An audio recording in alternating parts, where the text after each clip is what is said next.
Dear parents, ഞാൻ psychologist Jayesh. ഗർഭകാലഘട്ടങ്ങളിൽ ഉണ്ടാകുന്ന മാനസികവും ശാരീരികമായിട്ടുള്ള പ്രശ്നങ്ങൾ കുട്ടികളുടെ മാനസികാരോഗ്യത്തെ ബാധിക്കാനുള്ള സാധ്യത വളരെ കൂടുതലാണ്.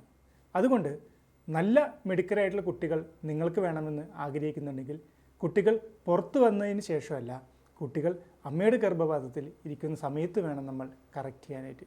അതുകൊണ്ട് ഗർഭിണിയായിരിക്കുന്ന സമയത്ത് തന്നെ ഭർത്താവും ഭർത്തൃ വീട്ടുകാരും ഭാര്യ വീട്ടുകാരും നല്ല രീതിയിലുള്ള സ്നേഹവും പരിചരണവും പിന്തുണയും നിങ്ങൾ സ്ത്രീകൾക്ക് കൊടുക്കുക. അതോടൊപ്പം തന്നെ ഗർഭകാലഘട്ടങ്ങളിലുണ്ടാകുന്ന പ്രശ്നങ്ങൾ വരുന്ന സമയത്ത് നല്ലൊരു ഇമോഷണൽ സപ്പോർട്ടും ബാക്ക് സപ്പോർട്ടും കൊടുത്ത് ടെൻഷനില്ലാതെ നിരാശയില്ലാതെ പേടിയില്ലാതെ സന്തോഷത്തോടു കൂടി ആ ഗർഭകാലഘട്ടം പൂർത്തിയാക്കാനായിട്ട് സാധിച്ചു കഴിഞ്ഞാൽ മികച്ച മാനസികാരോഗ്യമുള്ള മക്കൾ നിങ്ങൾക്ക് ഉണ്ടാവുന്നതാണ്. Thank you.